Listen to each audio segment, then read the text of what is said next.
ನಮ್ಮ ತಮ್ಮ ಹೇಳಿದ ಲೆಕ್ಕದಲ್ಲಿ ಕಪಿಲಾ ನದಿ ಅಂದರೆ ಕಬಿನಿದು ಮತ್ತು ಕಾವೇರಿಯ ನೀರು ಮೂಲ ಸ್ಥಾನದಿಂದ ತಗೊಳ್ಬೇಕು ಅಂತ ಹೇಳಿದ್ದು. ಕಬಿನಿಯದು ಮೂಲ ಸ್ಥಾನಕ್ಕೆ ಹೋಗ್ಲಿಕ್ಕೆ ಆಗಲಿಲ್ಲ. ಕಾವೇರಿಯದು ಮೂಲ ಸ್ಥಾನದಲ್ಲಿ ತಲಕಾವೇರಿಯಲ್ಲಿ ಸಂಗ್ರಹ ಮಾಡಿ ತಗೊಂಡು ಬಂದದ್ದು. ಈಗ ಅಲ್ಲಿ ಮೃತ್ತಿಗೆ ಇದರಲ್ಲಿ ಕಿಂಡಿಯಲ್ಲಿ ಹಿಡಿಲಿಕ್ಕೆ ಬಿಡೋದಿಲ್ಲ, ಅದನ್ನು ಎತ್ತಿ ದೊಡ್ಡ ಡ್ರಮ್ಮಿಗೆ ಹಾಕಿ ಕೊಡ್ತಾರೆ. ಅದನ್ನು ನಾವು ಕಲೆಕ್ಟ್ ಮಾಡಿಕೊಂಡು ಬಂದಿದ್ದೇವೆ. ಕಬಿನಿಯಲ್ಲಿ ಆಚೆ ಬದಿಯಲ್ಲಿ ಹೋಗಿ ಶುದ್ಧ ನೀರನ್ನು ಹಿಡ್ಕೊಂಡು ಬಂದದ್ದು. ಅದರ ಮೃತ್ತಿಕೆಯೂ ತಂದಿದ್ದೇವೆ, ಕಾವೇರಿಯದ್ದು ಮೃತ್ತಿಕೆಯೂ ತಂದಿದ್ದೇವೆ. ಹಾಗಾಗಿ ಊರಿಗೆ ಬರುವಾಗ ಭಾಗಮಂಡಲಕ್ಕೆ ಹೋಗಿ ತಲಕಾವೇರಿಗೆ ಹೋಗಿ ಹಿಡ್ಕೊಂಡು ಬಂದದ್ದು ಅದನ್ನು. ಇಲ್ಲಿ ತುಂಗಾ ನದಿ ನೀರು, ಕಪಿಲಾ ನದಿ ನೀರು, ಹಾಗೆ ಸಿಂಧೂ ನದಿ ನೀರು ಮತ್ತು ಮೃತ್ತಿಕೆ ಅಂತ ಹೇಳಿದ್ರೆ ಆ ಕ್ಷೇತ್ರದ ಮಣ್ಣು ಪವಿತ್ರವಾದ ಮಣ್ಣನ್ನು ನೀವು ತಂದಿದ್ದೀರಿ. ನದಿಯಿಂದಲೇ ತಗೊಂಡು ಬಂದಿದ್ದೀರಿ. ಸೊ ಇದು ಯಾರು ಹೇಗೆ ನೀವು ತರಬೇಕು ಅಂತ ಹೇಗೆ ನಿಮ್ಮ ನೆನಪಾಯ್ತು ನಿಮಗೆ? ನಮ್ಮ ತಮ್ಮ ಇದ್ದಾರೆ ವೈ ಕೃಷ್ಣಮೂರ್ತಿ ಅಂತ, ಅವರು ಹೇಳಿದರು ಮೃತ್ತಿಕೆಯೂ ಬೇಕು ಇದು ಬೇಕು ಅಂತ, ತಂತ್ರಿಗಳು ಹೇಳಿದ್ದಾರೆ ಅಂತ. ಯಾವ ಉದ್ದೇಶಕ್ಕೆ?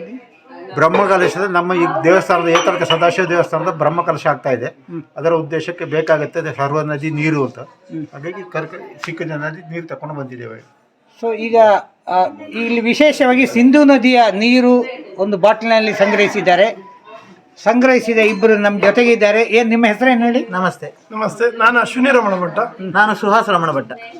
ಸೊ ಈ ಸಿಂಧೂ ನದಿ ನೀರನ್ನು ನೀವು ಎಲ್ಲಿಂದ ತಂದಿದ್ದೀರಿ? ಎಷ್ಟು ಇಲ್ಲಿಂದ ಸಾಧಾರಣ ಎಷ್ಟು ಕಿಲೋಮೀಟರ್ ದೂರದಿಂದ? ಇದು ಸಾಧಾರಣ ಹಿಮಾಲಯ, ಕಾಶ್ಮೀರ, ಹಿಮಾಲಯ, ಲಡಾಖ್ ಅಂತ. ಆಗಸ್ಟ್ ಅಲ್ಲಿ ಲದಾಖಿಗೆ ಹೋಗಿದ್ವಿ. ಲದಾಖಿಗೆ ಹೋದಾಗ ಅಲ್ಲಿ ನಾವು ಇಲ್ಲಿ ಬೈಕಲ್ಲೆಲ್ಲ ಹೋಗಿ ಅಲ್ಲಿ ಒಂದು ಸಿಂಧೂ ನದಿ ಹೋಗ್ತಾ ಇದ್ದು. ಸಿಂಧೂ ನದಿ ಮತ್ತೆ ಸಂಸ್ಕಾರ ನದಿಯ ಸಂಗಮ ಉಂಟು ಅಲ್ಲಿ.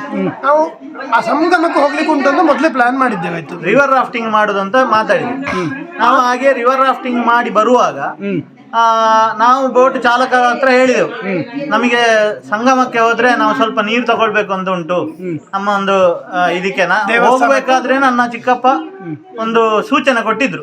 ಆದ್ರೆ ವೈ ವಿ ಕೃಷ್ಣಮೂರ್ತಿ ನನ್ನ ತಂದೆ ಚಿಕ್ಕಪ್ಪ ಸೂಚನೆ ಕೊಟ್ಟಿದ್ರು. ಹಾಗೆ ನಾವು ಅದಕ್ಕೋಸ್ಕರ ಅಲ್ಲಿ ಅವರ ಹತ್ರ ಹೇಳಿ ಆ ಒಂದು ಸಂಗಮಕ್ಕೆ ಹೋಗಿ ಆ ಟೈಮಲ್ಲಿ ನಾವು ಕುಡಿಯೋ ನೀರು ತಗೊಂಡಿದ್ದು. ಆ ನೀರನ್ನೆಲ್ಲ ಚೆಲ್ಲಿ ತಂದದ್ದು ನಾವು. ಅದಕ್ಕೆ ಬೇಕಾಗಿ ನಾವು ಸ್ವಲ್ಪ ನಮ್ಮ ರಿವರ್ ರಾಫ್ಟಿಂಗ್ ಅನ್ನು ಡೈವರ್ಟ್ ಮಾಡಿ ಸಿಂಧೂ ನದಿಯ ಬದಿಗೆ ನಾವು ಜಾಸ್ತಿ ಹೋಗಿ ಅಲ್ಲಿಂದ ನೀರನ್ನು ಸಿಂಧೂ ಸಂಗಮಕ್ಕೆ, ಅಲ್ಲಿ ಸುಳಿ ಎಲ್ಲ ಇತ್ತು, ಅದನ್ನು ಅಲ್ಲಿಂದ ಹೋಗಿ ತಗೊಂಡು ಬಂದದ್ದು. ಸೊ ಅಲ್ಲಿಂದ ಇಲ್ಲಿಗೆ ಬಾಟ್ಲಲ್ಲಿ ನೀರು ತರಲಿಕ್ಕೆ ಕಷ್ಟ ಆಗುದಿಲ್ಲ. ಈಗ ಬ್ಯಾಗ್ನಲ್ಲಿ ನೀರು ಬಾಟ್ಲಿ ಇಡಬೇಕು. ಅಲ್ಲಿ ನಾವು ಫ್ಲೈಟ್ ಅಲ್ಲಿ ಬರುವ ಕಾರಣ ನಮಗೆ ತುಂಬಾ ನೀರು ತರಲಿಕ್ಕೆ ಅದರಲ್ಲಿ ಅಲೋ ಇಲ್ಲ. ಸೊ 1 ಲೀಟರ್ನ ನೀರಷ್ಟು ನಮಗೆ ಬ್ಯಾಗಲ್ಲಿ ಅಲೋ ಮಾಡಿದ್ರು. ಹಂಗೆ ಒಳಗಡೆ ಮಧ್ಯದಲ್ಲಿ ತುರುಕಿಸಿ ಇಟ್ಟ. ಲೀಕ್ ಆದ್ರೆ ಏನಾದ್ರೂ ಆದ್ರೆ ಅಂತ ಹೇಳ್ಬಿಟ್ಟು ಫುಲ್ ಬಿಡ್ತಾರ ಅಂತ ಸಹ ನಮಗೆ ಗೊತ್ತಿರ್ಲಿಲ್ಲ. ಸೇಫ್ಟಿ ಮೆಷರ್ಮೆಂಟ್ಸ್ ಅನ್ನು ತಗೊಂಡು ಬಂದೇವೆ. ಮಣ್ಣು ತಗೊಳ್ಳಿಕ್ಕೆ ಆಗ್ಲಿಲ್ಲ. ಮಣ್ಣು ಅಂದ್ರೆ 20 ಫೀಟ್ ಆಳ ಇತ್ತು. ಹಾಗೆ ಮಣ್ಣು ತಗೊಳ್ಳುವ ಆಗ್ಲಿಲ್ಲ. ಮತ್ತೆ ಸ್ವಲ್ಪ ಅದು ಗ್ಲೇಷಿಯರ್ ವಾಟರ್, ಹಿಮಾಲಯದ ಹಿಮ ಕರಗಿ ಬರುವ ನೀರು, ತುಂಬಾ ಚಳಿ ಇತ್ತು. ಅಲ್ಲಿ ಮಣ್ಣು ತಗೊಳ್ಳಿಕ್ಕೆ ಅಂದ್ರೆ ಅವರು ಅಲ್ಲಿಗೆ ಬಿಡುದಿಲ್ಲ, ನೀರಿಗೆ ಇಳಿಲಿಕ್ಕೆ ಬಿಡುದಿಲ್ಲ. ಯಾಕಂದ್ರೆ ಸುಳಿ ಇರುವ ಜಾಗ ಸ್ವಲ್ಪ ಕಲಂಗುಂಡು, ಅಂದ್ರೆ ಸ್ವಲ್ಪ ಮಣ್ಣು ಮಿಶ್ರಿತವಾದ ನೀರು. ಅದರಲ್ಲಿ ಸ್ವಲ್ಪ ಮಣ್ಣು ಬಂದಿದೆ ಕೆಳಗಡೆ.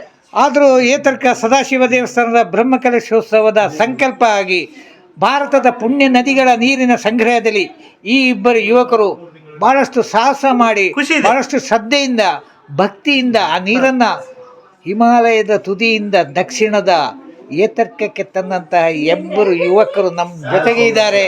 ಅವರಿಗೆ ತಂದಂತಹ ಒಂದು ತೃಪ್ತಿ ಅವರ ಮುಖದಲ್ಲಿ ನಮಗೆ ಕಾಣಬಹುದು.